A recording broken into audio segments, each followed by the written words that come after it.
UFC Iowa is being opened up by Juliana Miller and Ivana Petrovic. I don't really have anything good to say about Miller. She has a weird semi-hunchback kind of stance, poor technique, no jab, just wing shots, zero head movement. Even the way she holds her hands up looks awkward, like she's never fought before.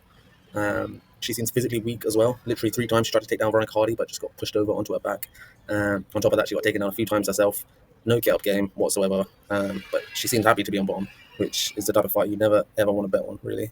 In her last fight, she got TKO'd round 1 by Luana Santos, the only KO win of Santos' career. And that fight was almost 2 years ago now. And yeah, you could say that Miller might have improved in that time. But equally, she might not have. Just based on the tape we have on her right now, she is an awful fighter.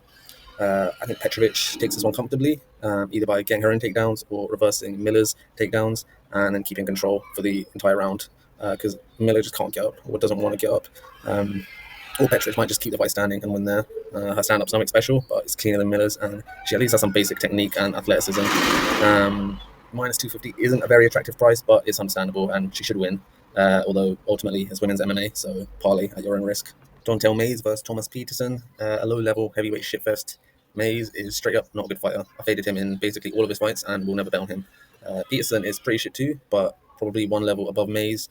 Probably be able to control him against the fence, if not get the takedown. But he's minus 250, so I'm not betting that, especially as he got knocked out 3 months ago. Next up, Bolaños versus Quang Lee. Bolaños has decent kicks. He goes low, goes high, but he doesn't really have much else about him. Substandard takedown defense, substandard boxing, no real speed or accuracy in his hands. Lee, similarly underwhelming, happy to grapple or strike depending on his opponent, although I think he prefers to grapple despite not having great takedowns. His ground control is average, I would say. He did take Chris Gutierrez's back, but it didn't ever seem like he get the choke in. Could he hold Bolaños down? Maybe, but I think Bolaños can get up if taken down. Phillips did take Bolaños' back twice. Romius kept him down for portions of their fight, but Bolaños does remain active on bottom, and he does find his way up eventually. Stand up, there's a chance Lee gets in Bolaños' face, closes the distance, and just outvolleys him with head punches. But I think Bolaños will be able to maintain his range and win the stand-up battle with kicks. Fight probably goes decision, although wouldn't be super surprised at finish, and the over is juiced, so wouldn't bet that. Yeah, I think Bolaños wins, but ultimately both guys are regional level fighters, and mistakes from either one could end up deciding rounds. I'm tempted on a Bolaños bet at odds of around minus 135 currently. At the same time, I can see some sloppy scrambles happening. Lee stealing 2 rounds maybe, and me getting pissed off at betting on an error prone bum. So it remains to be seen whether I pull the trigger here. Next up is Rodriguez versus Robertson. I haven't taken this. Robertson is a huge favorite. Probably gets takedowns and wins against an elderly Marina, but no way I'm betting a minus 300 favorite in women's MMA. Next up, Becca Webb versus Loda. Becca Webb has good takedowns, single legs, double legs, can do it open mat, can do it against the cage. Oddly, he has either no ability or no willingness to pass guard. That's fine if you're against someone like Zach Reese, who I've never rated, and who Becca Webb KO'd from guard in his last fight. But that won't work against most people, and yeah, it's not a legit strategy, really. Stand up, he was dropped twice versus Fernando in LFA. He was dropped once by Dylan Budka in LFA. His striking is all right, though. He does have some power. Defensively, he's all right, despite having been dropped several times. Able to maintain volume over 3 rounds. Ryan Loda, he's a grappler as well. So Beckwave might get a takedown here, but I doubt he will dominate in the grappling department as he usually looks to. It'll probably be a kickboxing fight. Having said that, you only have to watch Loda's last fight to see that he does have mistakes in him, and he could end up on bottom. It's hard to evaluate Loda's stand-up from his last 2 fights. He doesn't throw much. He keeps a wide stance and keeps his hands fairly low. He likes to keep range and throw body kicks, but as I said, he doesn't really throw much. And whenever he closes distance, it's always for a takedown. I think Beckweb is probably bet everywhere, but not by much. I don't think he's an elite talent. So plus 300 on Loda, there's probably some value there. Yana Santos versus Misha Tate. I haven't taken this, no interest at all. Misha is 38 years old, hasn't fought in a year and a half, coming into this as a favourite. So no way I'm betting on her, and no way I'm putting my money on Yana Santos either. Next up, the returning Jeremy Stevens takes on Mason Jones. Stevens is 38 years old, coming off stints in bare knuckle boxing, regular boxing, PFL. His last MMA fight was 2.5 years ago, and his record in his last 8 MMA fights was 1 win, 7 losses, with the 1 win being a split decision against Miles Price. If you don't know who that is, well, neither do I. Mason Jones, on the other hand, has been racking up wins in Cage Warriors since losing to Ludwig Klein 3 years ago, and he's still only 30 years old. He probably ragdolls Stevens in this fight, gets a finish in round 1 or 2, especially as I don't expect that Stevens has been doing any grappling training during these past years while he's been boxing. Jones is minus 500, which makes sense. Stevens obviously has a puncher's chance, but I think Jones is a good parlay piece, and he is my lock of this card.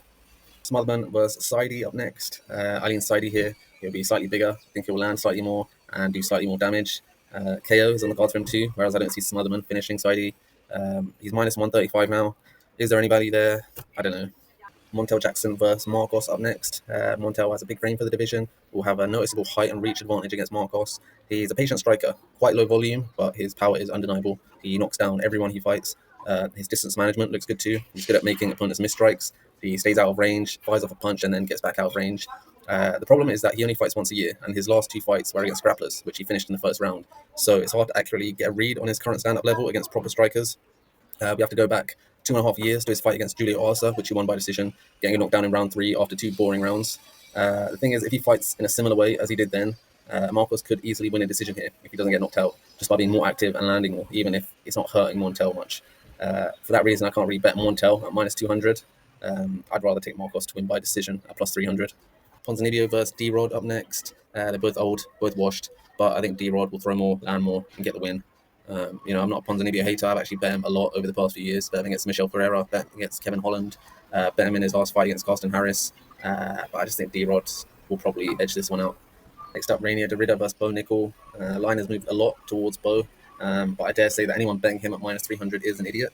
He has rudimentary striking, and even though he was an elite wrestler, the MMA grappling he displayed against Brundage leaves a lot to be desired. Yes, Derrida also has rudimentary striking. Yes, he isn't very athletic and probably can't take down Nickel, but he's bigger, more experienced, fought at a higher weight, and fought much more dangerous guys than Bo has. Worth a shot as a plus 250 dog. Line will probably get even wider towards Saturday night. Sandhagen versus Figgy in the main event. At first glance, it's surprising to see Figgy as such a huge dog, plus 400, plus 450, being a high-level former champ who's shown he can still hang with top guys and get wins. But then you look at Sandhagen, who's younger, a lot bigger, and will have the edge both striking and grappling most likely, and the odds start to make sense. I still don't know if I would necessarily call him a safe parlay piece. Usually I would never fade such a high-level fighter like Figgy when he's such a huge dog. But honestly, I can't see him winning here. I do think Sandhagen takes it. If you want to see every bet I lock in, go to patreon.com/bcbet.